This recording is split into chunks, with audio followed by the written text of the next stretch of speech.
လောင်းစီသူဤဟူဒီပါဟောင်းစကြနဲ့လက်တော်ပူသောအခါမှာအလော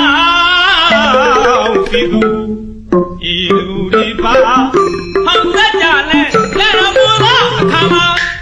ရာတရားနေရာမြင်မှာပါရဲ့ကျိုးစီပြမလူမင်းသားတို့ရောက်သွားတဲ့အခါအခက်လက်ရွယ်တွင်းလေးတိုက်ခပြန်တော့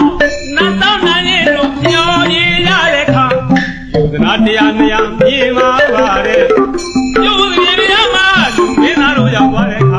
အခက်လက်ရွယ်တွင်းလေးတိုက်ခပြန်တော့နတ်တောင်းနိုင်ရဲ့လို့ပြောရရတဲ့အခါထိုးစီပြကြီးပြီးတွေ့ဒီပြမောကို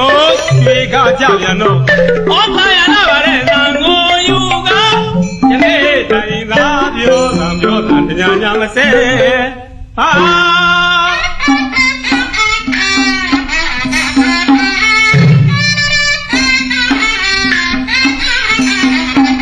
နောက်စီသူလက်ထက်က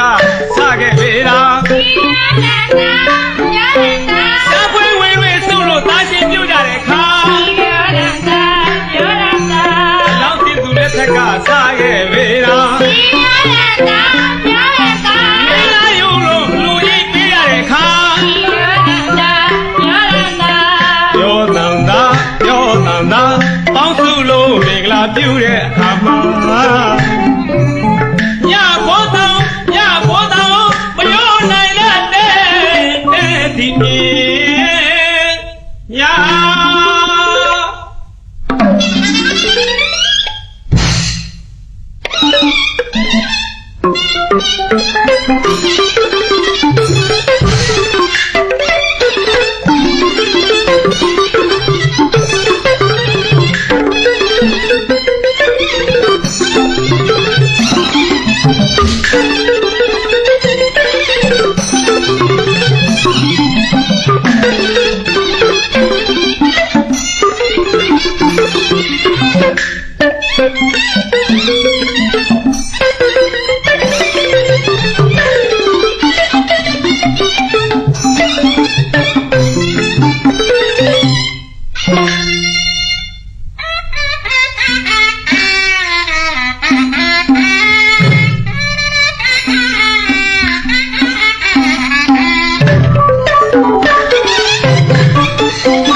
တရားညာမစဲ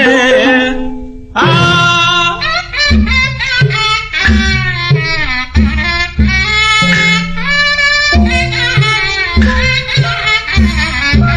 လောင်းစီသူလက်ထက်ကစားခဲ့ပေလား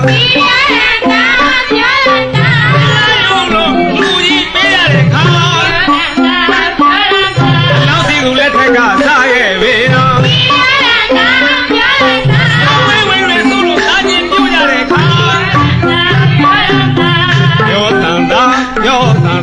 ပေါင်းစုလို့မင်္ဂလာပြုတဲ့အခါမှာ